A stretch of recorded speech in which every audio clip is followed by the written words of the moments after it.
दुकानदार एक के बाद एक साड़ियां खोल खोल कर दिखा रहा था, पर वैशाली की नजर लाल साड़ी पर अटक गई थी। लाल रंग की जमीन पर सुनहरी जरी से बेलबूटे का काम था।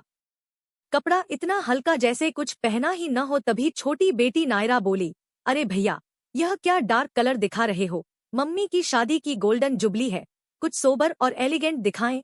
बहू माही बोली, मम्मी को तो ग्रे क्रीम शेड बेहद पसंद है, ऐसा ही कुछ दिखाएं।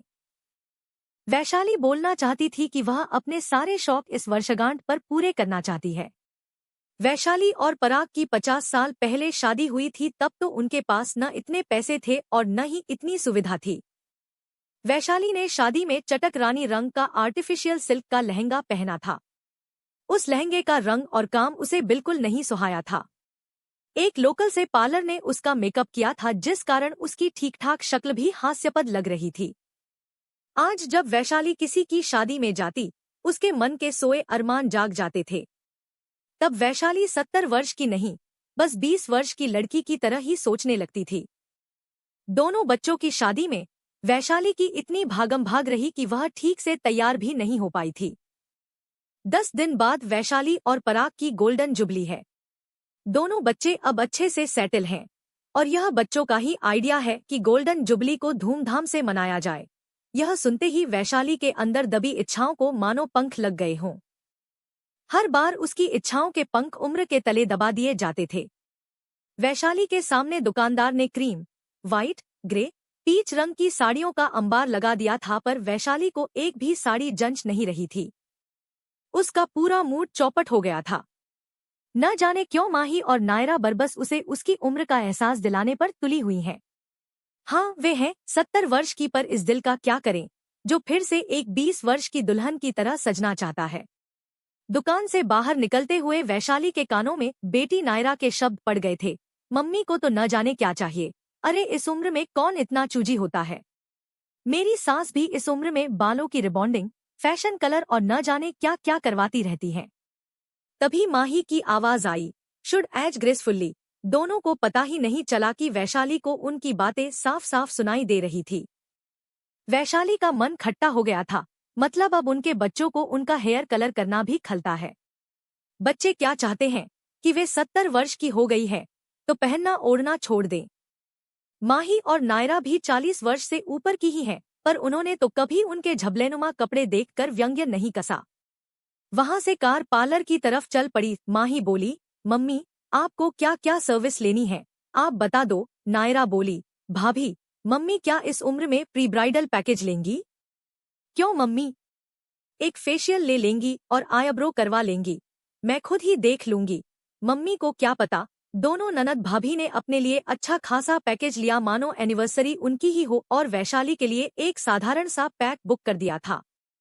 जब पार्लर वाली लड़की ने कहा, अरे मैम की एनिवर्सरी है, उनके लिए स्पेशल पैक लीजिए, अपनी गोल्डन जुबली पर उन्हें एकदम दुल्हन की तरह ग्लो करना चाहिए। माही बोली, अरे मम्मी को ये सब पसंद नहीं है और इन सब चौचलों से क्या उम्र छिप सकती है। वैशाली मन ही मन सोच रही थी, क्या यह बात उन दोनों पर लागू नहीं होती है। जब शाम को वे लोग घर पहुंचे तो पराग बाहर लॉन में पौधों को पानी दे रहा था। उनके हाथ में पैकेट्स देखकर बोला, लगता है पूरी मार्केट उठाकर ले आए हो। नायरा छूटते ही बोली, बस मम्मी के कपड़ों के अलावा। न जाने इस उम्र में भी उन्हें क्या चाहिए। रात को जब पराग कमरे में आया तो वैशाली से पूछा, तुम्हारे चेहरे पर 12 क्यों बज रहे हैं? औरतें तो बहू और बेटी के आने पर खुश होती हैं, और तुम बुझ गई हो।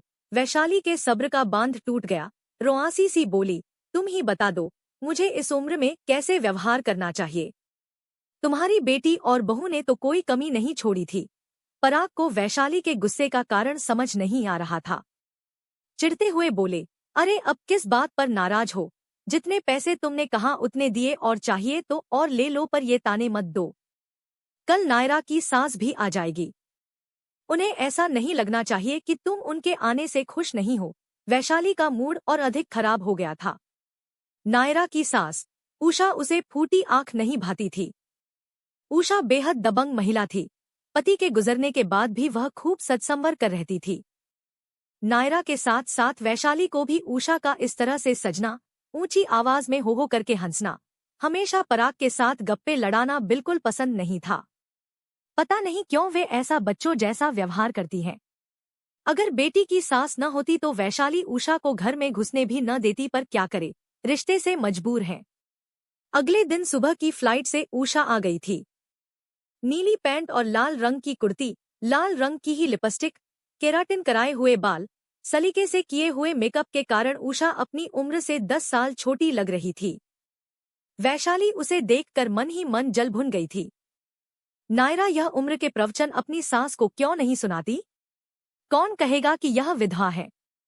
पता नहीं उसे अपने पति के मरने का दुख है भी या नहीं। उषा को देखते ही माही बोली, aunty, you are looking so young and fresh. Usha बोली, भाई हमारे समधी समधन की गोल्डन एनिवर्सरी है, कुछ तो हमारा भी हक बनता है। शाम को उषा ने अपने लाए हुए उपहार सबको दिखाए। फिर एक पैकेट में से 2 साड़ियां निकालते हुए बोली, वैशाली आप कोई भी एक साड़ी पसंद कर लो, दूसरी साड़ी माही ले लेगी क्योंकि एनिवर्सरी आपकी है तो पहला हक भी आपका है। वैशाली ने अनमने ढंग से पैकेट खोला तो एक हरे रंग की और एक लाल रंग की साड़ी थी। इससे पहले वैशाली कुछ चुनती, नायरा बोली, भाभी को यह लाल रंग की साड़ी दे देते हैं। मम्मी कहाँ इस उम्र में लाल रंग पहनेंगी? उषा डपटते हुए बोली, क्यों मम्मी इंसान नहीं है या उम्र के साथ लोग जीना छोड़ देते हैं? वैसे यह लाल रंग वैशाली के गोरे रंग पर खूब फबेगा, बाकी वैशाली तुम्हारी मर्जी। वैशाली झिझकते हुए बोली, इस उम्र में कोई यह तो नहीं कहेगा, बूढ़ी घोड़ी लाल लगाम। उषा बोली, अरे बोलने दो, अब लोग मेरे बारे में न जाने क्या क्या बोलते हैं, पर क्या मैं जीना छोड़ दूं? चलो अब तुम यह बताओ, तुमने उस रात के लिए क्या ड्रेस ली है? वैशाली बोली, अभी कुछ नहीं लिया है। उषा हंसते हुए बोली, और बहू और बेटी ने सब तैयारी कर ली है। कल सुबह तुम और मैं चलेंगे, माही और नायरा घर देखेंगी। माही बोली, पर मम्मी के बिना हम घर कैसे संभालेंगे? उषा बोली, समझ लो अब वह सास नहीं, होने वाली दुल्हन है। उसे कुछ दिनों के लिए घर की जिम्मेदारियों से मुक्त कर दो। वैसे अब तुम दोनों के बच्चे भी जवान हो गए हैं, कब तक तुम दोनों बच्ची बनी रहोगी? माही और नायरा उषा के इस तंज पर चिढ़ गई थी, पर क्या कर सकती थी। वैशाली को न जाने क्यों इस बार उषा बड़ी अपनी सी लगी थी।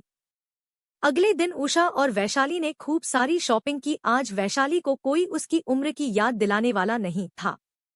वैशाली ने वही लाल साड़ी खरीदी और फिर उषा के कहने पर मैचिंग ज्वेलरी भी ली। पार्लर जाकर उषा ने अपना और वैशाली का ब्यूटी पैकेज लिया। फिर दोनों ने बॉडी स्पा लिया, बाहर लंच किया और फिर उषा के कहने पर वैशाली ने अपने बाल भी कटवा लिए थे। जब शाम को उषा और वैशाली पहुंची तो वैशाली का बदला रूप देखकर माही और नायरा हक्की बक्की रह गई थी, पर सामने से कुछ कहने की हिम्मत नहीं पड़ी थी। पर उनके चेहरे पर दबीत भी हंसी वैशाली से छिपी नहीं रही थी। वैशाली उषा से बोली, बच्चे मन ही मन मुझ पर हंस रहे हैं। उषा बोली, पहले माँ बाप के हिसाब से जिंदगी बिताई, फिर पति और अब बच्चों के अनुसार जिंदगी बिताई। वैशाली बोली, लेकिन उम्र का भी तो सोचना पड़ता है, अब बच्चे भी बच्चों वाले हो गए हैं। उषा हंसते हुए बोली, पर दिल तो बच्चा है जी, क्या आज आपको अच्छा नहीं लगा? वैशाली बोली, बहुत अच्छा लगा। रात में पराग बोला, वैशाली तुम आज सच में बहुत अच्छी लग रही हो, कटे हुए बाल बहुत सूट कर रहे हैं तुम पर। अगले दिन फिर से वैशाली और उषा शॉपिंग के लिए निकल पड़ी। वैशाली ने कभी भी उषा को करीब से नहीं देखा था। अब जितना वह उषा को समझती उतना ही उसके लिए सम्मान बढ़ रहा था। आखिरकार वैशाली ने बोल ही दिया, उषा जी, मैं आपको बहुत गलत समझती थी। उषा बोली, जानती हूँ, सब यही सोचते हैं कि एक विधवा होकर क्यों इतना सजती संवरती है, क्यों इस उम्र में भी एक्सपेरिमेंट करती रहती है। पर वैशाली जी, क्या दिल कभी उम्र की सुनता है? अगर पति नहीं है, मेरे बच्चे बड़े हैं, तो क्या मैं जीना छोड़ दूं? मेरा दिल तो हमेशा से ही बच्चा था और रहेगा भी। वैशाली को भी उषा के उत्साह की लगन लग गई थी। अब वैशाली ने भी नायरा और माही की दबी मुस्कान पर ध्यान देना छोड़ दिया था। आज वैशाली की शादी की गोल्डन एनिवर्सरी थी। लाल साड़ी, कटे बालों में वह एक अलग ही अवतार में नजर आ रही थी। अब वैशाली ने भी नायरा और माही की दबी मुस्कान पर ध्यान देना छोड़ दिया था। आज वैशाली की शादी की गोल्डन एनिवर्सरी थी। लाल साड़ी, कटे बालों में वह एक अलग ही अवतार में नजर आ रही थी। वैशाली को इतने कॉम्प्लीमेंट्स मिले जितने उसे अपनी शादी पर भी नहीं मिले थे। डिनर के बाद कपल डांस का प्रोग्राम था। बच्चों के डांस करने के बाद जब वैशाली और पराग डांस फ्लोर पर आए तो उन्होंने भी पुराने गानों पर जी भर कर डांस किया।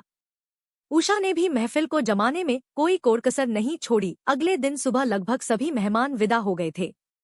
अब उषा जी ने अपना सामान पैक कर लिया और जब वे विदा होने लगी तो वैशाली ने उषा को गले लगाकर कहा, आपको हमेशा मैंने गलत ही समझा था, पर इस बार आपसे मैंने बहुत कुछ सीखा है। अगर हम अपनी उम्र को खुद पर हावी होने देंगे तो सच में समय से पहले ही बूढ़े हो जाएंगे। उषा ने हंसते हुए कहा, यह बात हमेशा याद रखना कि दिल तो बच्चा है जी, भूल कर भी अपने अंदर के बच्चे को मत मारना। यह ही तो हमारे जिंदा रहने की वजह है।